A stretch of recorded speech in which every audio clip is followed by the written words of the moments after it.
Ooh, ooh. Hey guys, welcome back to my channel. It's Konayyy and I am here to be your hairy godmother. So guys, I'm back. I missed you guys.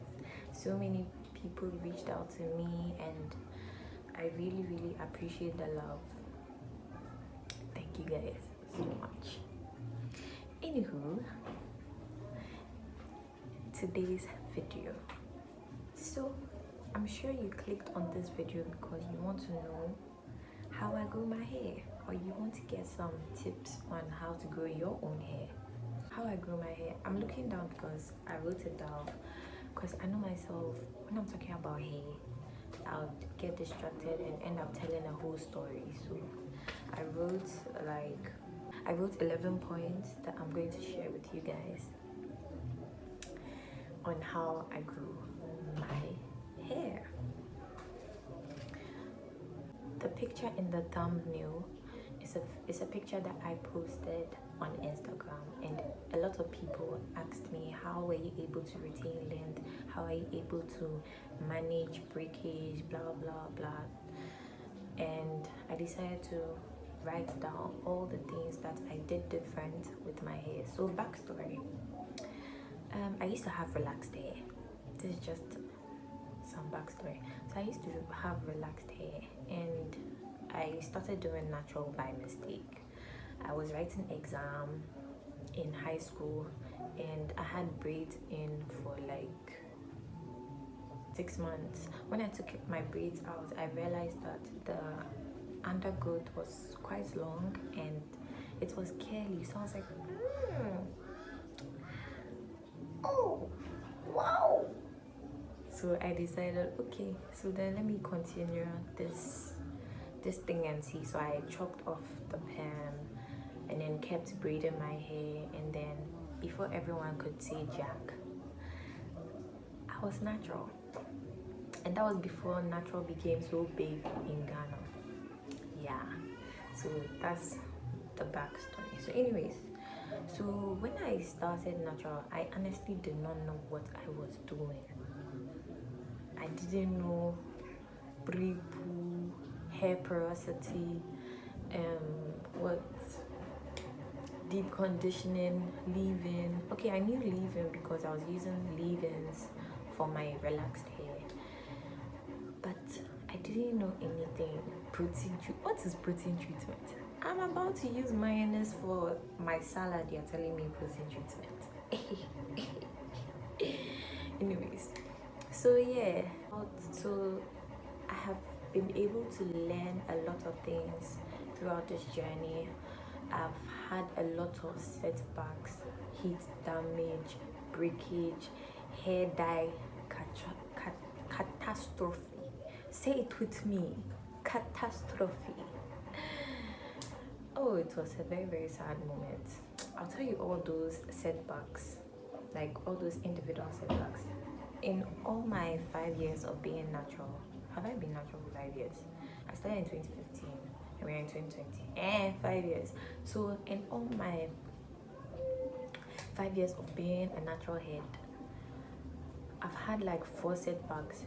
In fact, every year I do something funny to my hair, but then it was in 2019 that I had heat damage. No, I had heat damage in 2017, and then I told myself, okay sis, let's take this natural hair thing serious. Let's do our research, let's test our hair, let's do all these blah blah blah blah. So I told myself that if I'm able to like do my research well, study my hair, like do the right things to my hair, and I do see physical results, I would preach to everyone in Ghana and beyond about how to take care of our natural hair, because all the influencers that I came to love, none of them were based in Ghana. So I felt why not?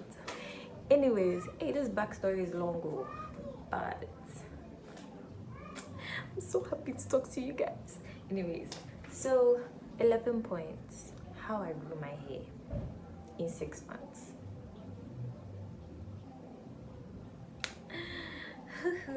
what I did different. But when I started doing all these extra things to my hair, I realized that it did make a difference.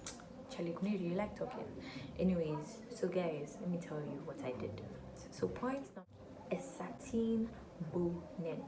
I bought a silk scarf and a satin bonnet.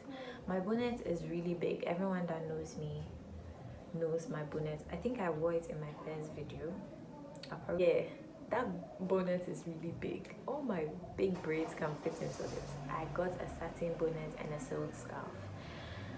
What I realized was when you sleep on your cotton pillow or whatever fabric that you have on your pillow, when you wake up, all the oil and moisture is like sucked out of your hair and transferred onto the pillow.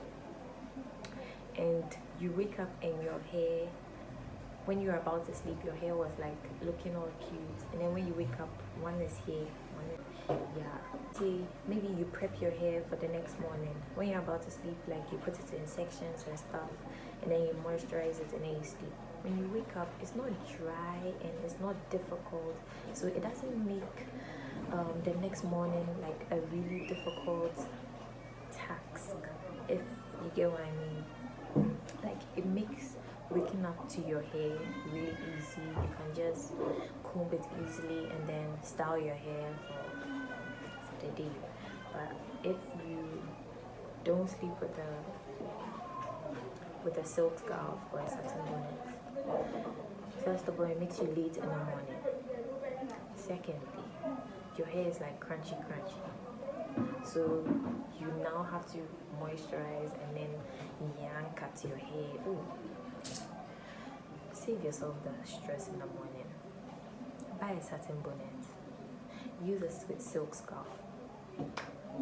Your mornings will be very easy, you know. So the next one is my ends. Hey, trimming my ends really made a difference. I'm telling you. I even have a how to trim your hair video on my YouTube channel.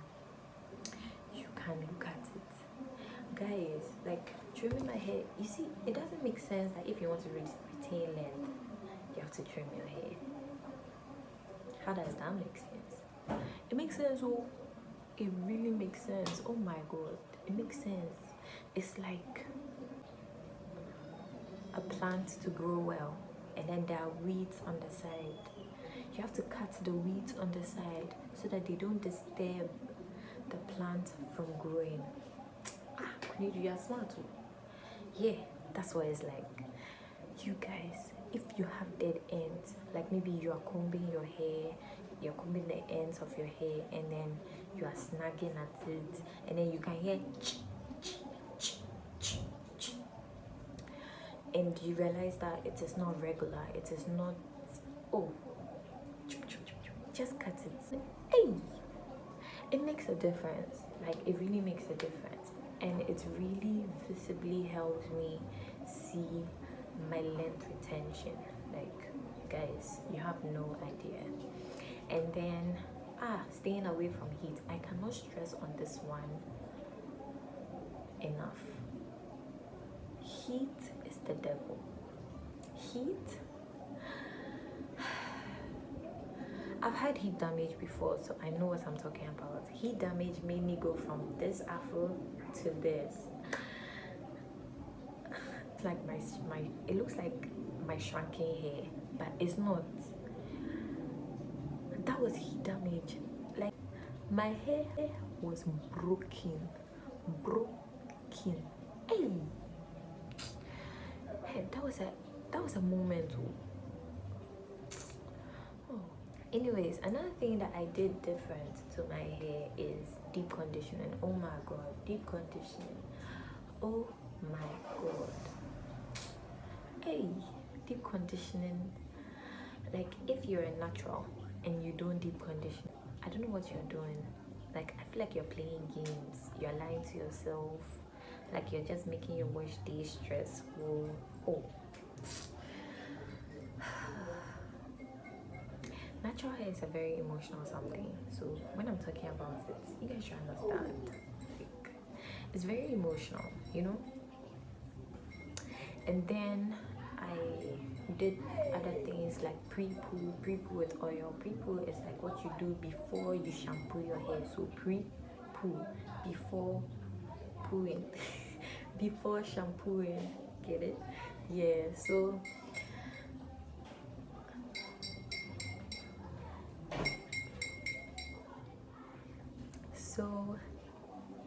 pre-poo too, it really preps your hair for like the whole wash day process. So before you wash your hair is already like having oil in it. And so oh, I started detangling with leave-in, moisturizing leave-ins, and I started moisturizing my hair before I put a comb into it. It's like your hair is dry. No, it's like your skin is dry. Then you do like something like this to it. You see how funny it will be? It like you have like a crack in your skin. Think of it like that.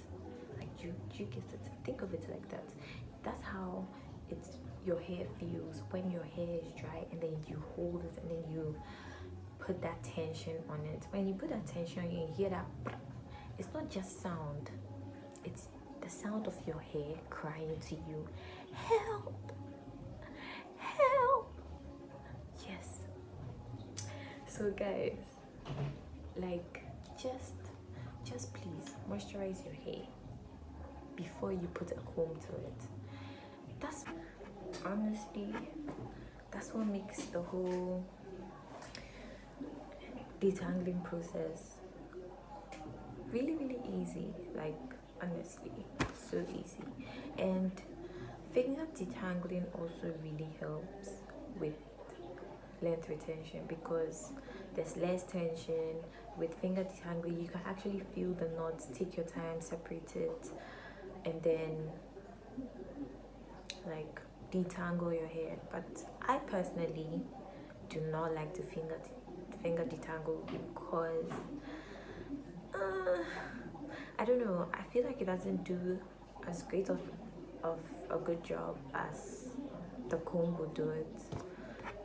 I don't know, but I'll probably put it to the test to see why I don't like it. But finger detangling really it helps with length retention, don't get me wrong, but I personally do not like it because I feel like it's not as effective as combing your hair with the comb.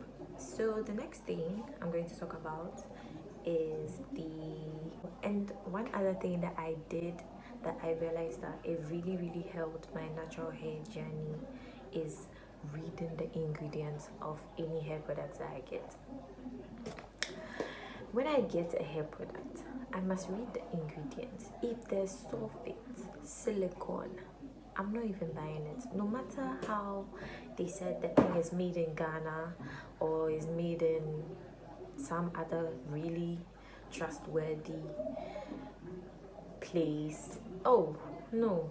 You're not about to put my hair to the test. Nah.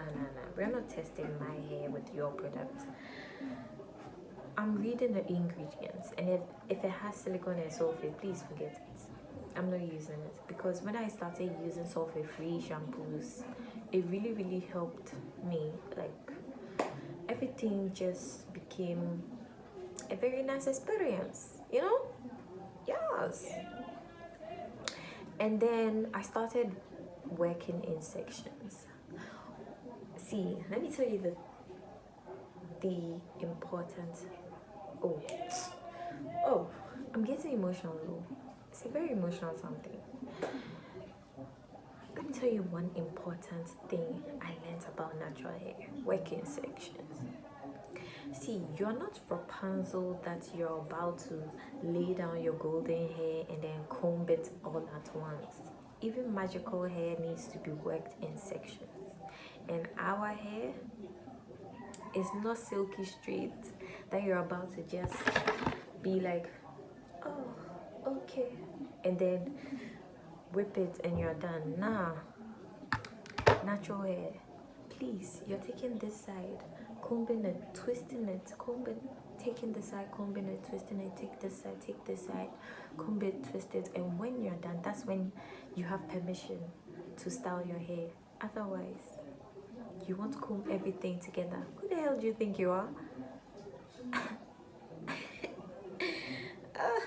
Working sections. You want to comb everything together. Not serious. Anyway, so I protein treatment. Protein treatment is not for everyone, honestly. It is not for everybody. So for that, I think that is why I put it at the very end. It is not for everyone, so yeah, but it is beneficial. So with protein treatment, you have to know your hair porosity before you can do certain protein treatments and how regular you can do it. Otherwise, you can have some really funny moments. Wash your hair. Some girls will tell me, oh, I washed my hair when I took out my braids, and since then I haven't washed my hair. Some people only wash their hair when they are about to get braids. Like, why would you do that? Why would you? Oh, so why